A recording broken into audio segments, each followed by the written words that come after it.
صحابہ کا منہج اپناؤ. وہ منہج کیا تھا؟ یہی تھا، عمل کرتے، نمازیں پڑھتے، روزے رکھتے اور ساتھ ساتھ ڈرتے.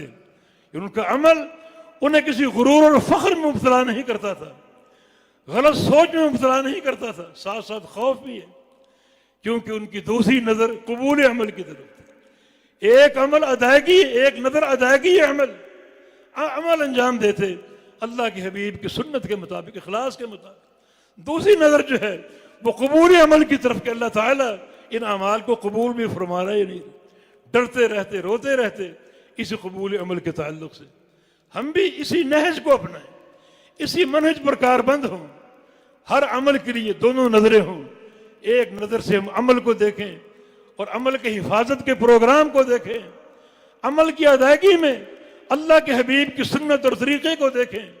عمل کی ادائیگی کے لیے جو بنیادی شرط ہے اخلاص کی حفاظت، اس کی طرف دیکھیں. دوسری نگاہ جو ہے وہ قبول عمل کی طرف ہو. اللہ تعالیٰ سے قبول عمل کی دعائیں ہوں، حفاظت عمل کی دعائیں ہوں، اور نظر اسی طرف ہو، عمل برباد نہ ہو جائے. یہ ایک انسان کی تواضع کی دلیل ہے. اور جب ان دو نگاہوں سے عمل کو دیکھے گا تو اللہ تعالیٰ اس عمل کی حفاظت کرے گا.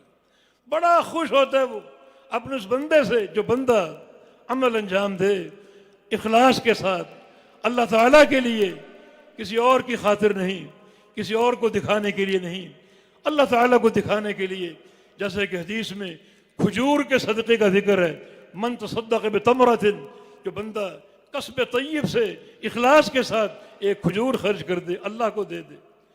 اب کھجور میں ریاکاری نہیں ہوتی. ایک کھجور میں کیا دکھاوا ہوگا؟ ایک کھجور کسی غریب کو دے دی، اس میں کیا دکھاوا ہوگا؟ وہ اخلاص ہی اخلاص کا سودا ہے. اور اللہ ایسا راضی ہو گیا، اس کھجور کو نمبر 1 قبول کرے گا، اور نمبر 2 اپنے دائیں ہاتھ پر رکھ لے گا، اور نمبر 3 یربیہا کما یربی احدکم فلوہ، اس کو پالے گا، بڑھائے گا اور قیامت تک پالتا رہے گا. حتی تصیر مثل الجبل، حتیٰ کہ جب قیامت قائم ہوگی وہ بندہ دیکھ کر حیران ہوگا کہ میں تو ایک کھجور دے کر آیا تھا اور آج وہ کھجور احد پہاڑ بن چکی. اتنا اللہ نے بڑھا دیا، اتنا اس میں اضافہ فرما دیا. تو بندے کی اخلاص سے راضی ہوتا ہے.